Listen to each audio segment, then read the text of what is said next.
makes family family? Is it just the technical aspect of being a family, being genetically or legally or whatever related to one another that makes us family? Or is there something maybe a little bit more that makes our family family? It's more than technicalities, isn't it? Like, we know this. We know folks who are related to one another somehow or another, but they're not really family. And then we know folks who have no obligation whatsoever, and yet they are more family than anyone we know. So what do we need from our family? Acceptance, love, encouragement. Yeah, those are the basics, right? Like that's like the bare minimum, low-hanging fruit that family is supposed to offer you. And if we get them from the folks that we're supposed to, we can flourish emotionally, yeah? And if we don't get those bare basics, we can kind of wither inside and spend a good portion of our lives searching for the things that we didn't get from our family of origin. Now, the concept and the reality of family, you know what? It's messy. It's messy. It doesn't matter what family it is. Y'all know there is no such thing as a perfect family. They don't exist. They are a myth on Instagram, the perfect family, because there's always something, isn't there? Even if it's a good family that cares about one another and loves one another and generally gets along, there is always something, some conflict, some unfinished business, some kind of drama, some kind of not quite right or hoped for relationship. There's always something that rubs us the wrong way or pokes an old hurt. Everyone, everywhere, every family has its own kind of messy. Now, that doesn't make those families bad. It just makes them real, right? Just makes them real.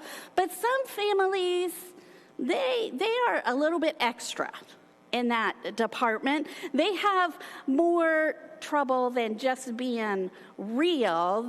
Some are more than dysfunctional even and cross over into that area of being abusive. Folks from these kind of families have a hard time. They have choices to make about how they want to live their lives when they come from such a place. Do they work to change harmful generational patterns? So swimming upstream, going against the flow of how you were raised, can be a difficult thing to do, but it can be done. You know something the Bible is really good at showing us?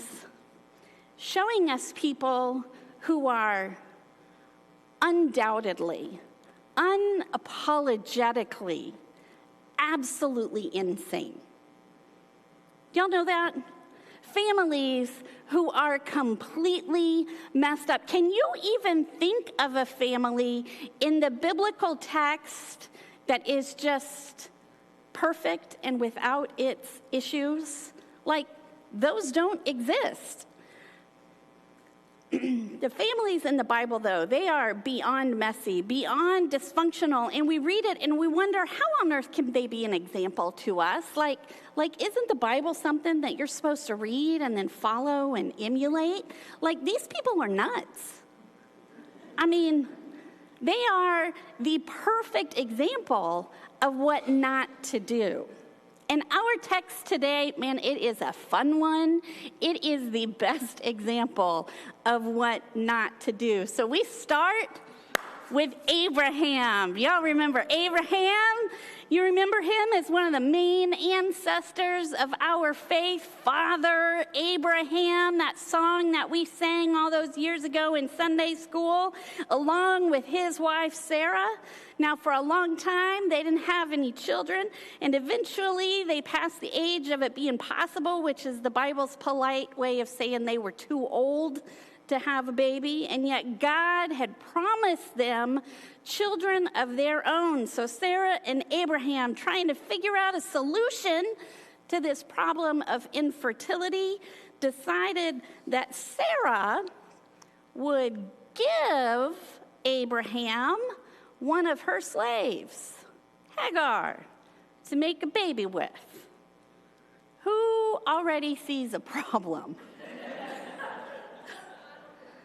And then Sarah could claim that child as her own. This was evidently not an unheard of solution in this time. However, it does not take any kind of biblical scholar to say that is a bad idea for a host of reasons. By the way, we will often hear the blame of this whole situation thrown at Sarah's feet. But here's the thing. Y'all, Abraham had to do the deed. All right? So it is just as much his decision as it is Sarah's. The only person whose decision it wasn't was Hagar's. So Hagar gets pregnant. Sarah gets abusive and jealous. Not a big surprise there, and Hagar runs away. After an interaction in the desert with God, where God promises Hagar that her son will be a mighty nation, and where Hagar is the first recorded person in the biblical text to see and name God. She names him El Roi, the God who sees. Hagar returns to Abraham and Sarah. She gives birth to Ishmael, Abraham's firstborn son. Now we fast forward about, 14 years or so, and Sarah gets pregnant. It is a miracle. She has a bouncing baby boy herself, and guess what? Sarah does not take it well that Ishmael is hanging around. She does not like that. And so that's where we pick up today in Genesis 21 for the rest of the story. The child grew and was weaned, and Abraham made a great feast on the day that Isaac was weaned. But Sarah saw the son of Hagar the Egyptian, whom she had borne to Abraham, playing with her son Isaac. So she said to Abraham, "Cast out this slave woman with her son, for the son of this slave woman shall not inherit along with my son Isaac." The matter was very distressing to Abraham on account of his son. But God said to Abraham, "Do not be distressed because of the boy and because of your slave woman. Whatever Sarah says to you, do as she tells you. For it is through Isaac that offspring shall be named for you. As for the son of the slave woman, I will make a nation of him also, because he is your offspring." So Abraham rose early in the morning and took bread and a skin of water and gave it to Hagar, putting it on her shoulder along with the child, and sent her away. And she departed and wandered about in the wilderness of Beersheba. When the water in the skin was gone, she cast the child under one of the bushes, and then she went and sat down opposite him a good way off, about the distance of a bow shot, for she said, "Do not let me look upon the death of this child." And as she sat opposite him, she lifted up her voice and she wept. And God heard the voice of the boy, and the angel of God called to Hagar from the heaven and said to her, "What troubles you, Hagar? Do not be afraid, for God has heard the voice of the boy where he is. Come, lift up the boy and hold him fast with your hand, for I will make a great nation of him." Then God opened her eyes, and she saw a well of water. She went and filled the skin with water and gave the boy a drink.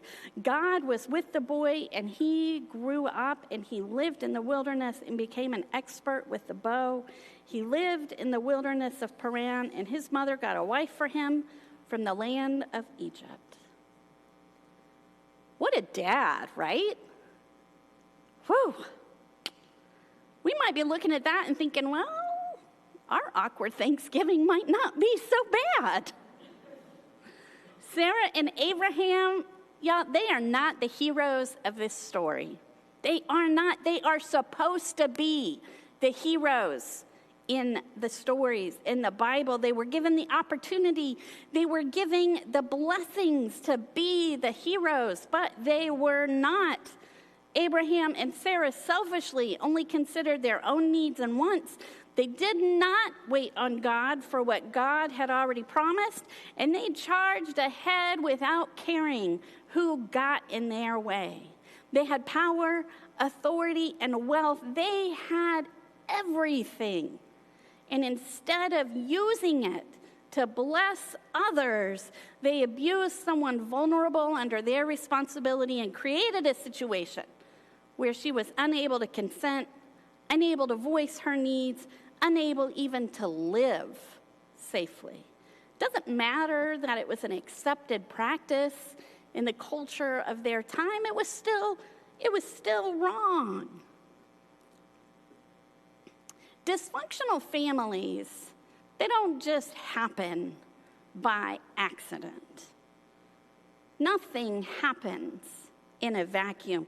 Generational trauma, that is a real thing. What damages one generation is passed along to each subsequent generation until finally someone has enough and does something in their own time and space to heal what's happened to them so that they then don't pass it along to the people coming after them.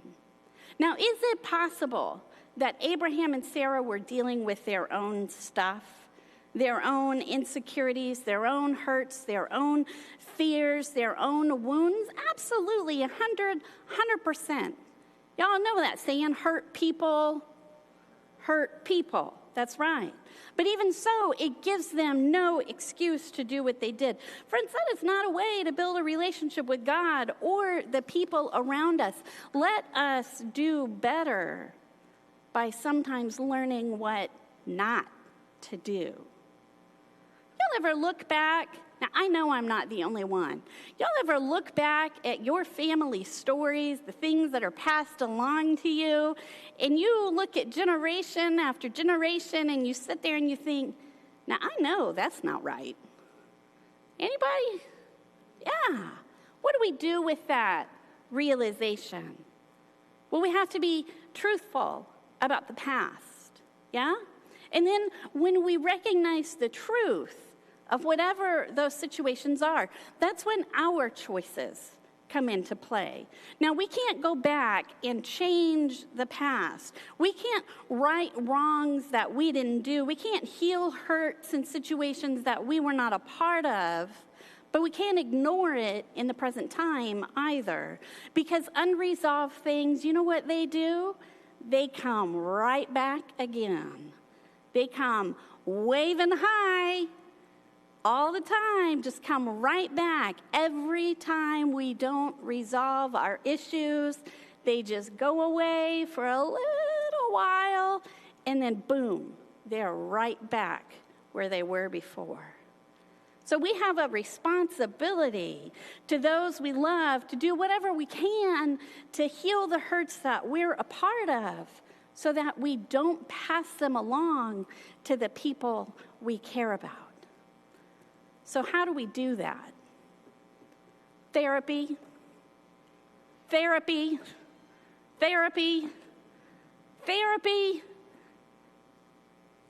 do we do that? Therapy. All the social workers and therapists in this congregation are going to stand up and shout amen here in a minute. Therapy. You want to know what? I see a therapist. I used to not tell people that because I thought, oh, I'm a pastor. I need to have my stuff together. And if people know that I see a therapist, they're going to think that they're going to see all the reasons why I shouldn't be a pastor. And then that's just going to create a whole mess. And you know what? I see a therapist. She is an amazing therapist. Now, why do I do that? Don't ask him. Why do I do that? Because I got a whole lot of stuff. I got a whole lot of stuff in my head and my heart that I have carried with me my whole life. Some things are not my fault, and I am carrying stuff that other people taught me. Some things maybe are my fault, and I need to deal with them. And so there is no shame in getting the help that you need to sort out your stuff either. So how else do we heal hurts and not pass them along besides therapy? Well, we cultivate relationships with intentionality. Y'all know that? What does that mean? It means that we pay attention to one another. We base our relationships on respect and compassion and growth, and we learn not to repeat patterns of unhealthy relationships, of being unhealthy ways of living. And we learn new ways of parenting if we need to. Not one of us knows how to parent. Y'all remember holding that baby thinking, oh, holy smokes, what do I do now? Right? You are so, I'm sorry, you're clueless. You really are. None of us knows how to parent. I was watching a comedian the other day talking about being the firstborn. He was talking about how his younger sister had it better than he did. He said, my parents were 23. I showed up and they did not know what to do with me. That is the truth. Whatever your age, when that kid shows up, you don't know what to do. And you know what? It's okay to learn things that our parents didn't teach us. Whether they were great parents or terrible parents, it's okay to learn things that our parents didn't teach us. And it's okay to unlearn things that they did teach us. Now we can also heal our hurts so that we don't pass them along by learning new ways of reacting to things that make us angry, by setting healthy boundaries, by recognizing self-destructive behaviors and replacing them with healthy behaviors.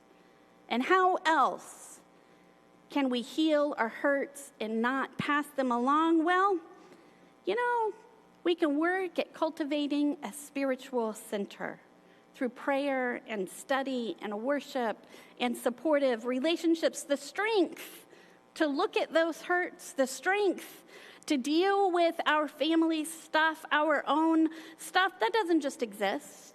We have to draw that strength from somewhere, and that somewhere really is our spiritual center. Healing, it is complex, and it is hard work. It is like a full-time job trying to be healed. It takes work to recognize patterns we've been taught that can be so embedded within us in our ways of living that we don't even recognize them. Now, Hagar, she was in a tough spot, wasn't she? She had pretty much given up. She was in the last moments of what she thought was her life and that of her son, and she sat down and she cried it all out. She didn't have a plan. She didn't know what to do next. She cried it all out. She opened every wound, every abuse, every heartache, and cried it all out. And you know what? That's okay. Sometimes we just have to sit a minute and grieve. Sometimes we just have to sit a minute and feel the stuff and grieve what should have been. And she did that, and this beautiful thing happened in the desert. This dry, dusty, barren place that is supposed to be devoid of life, God showed her life. God showed up for her in a way that no one had ever showed up for her before.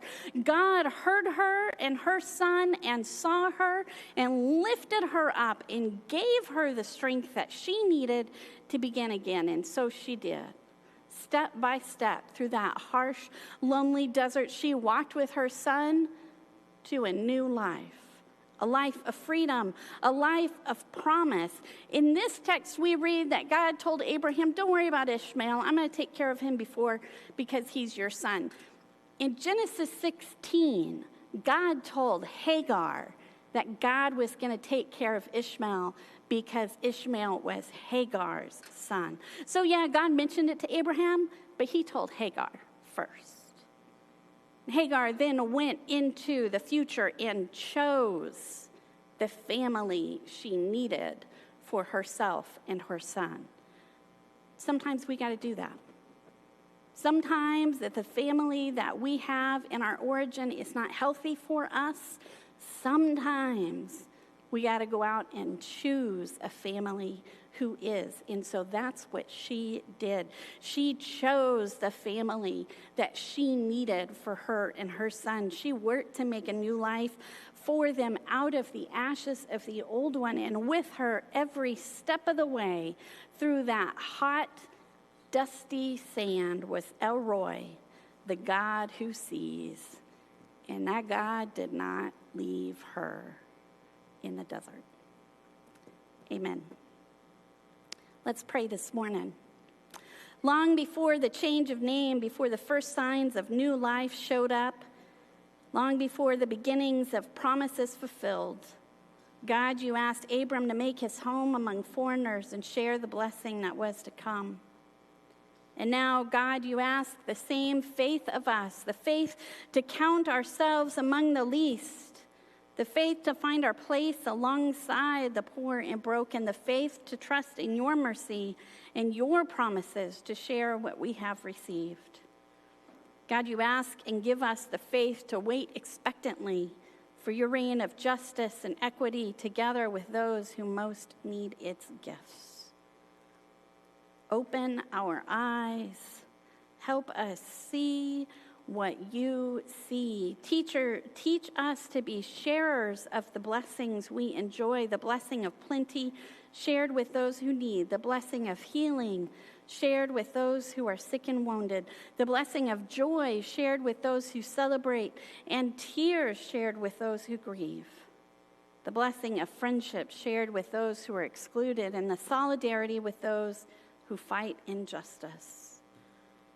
God, share with us, help us share with others the blessing of peace, shared with those in conflict and confrontation, with those who bring harm. And in some small way, God, may our faith and our sharing help to bring your promises into being in our world.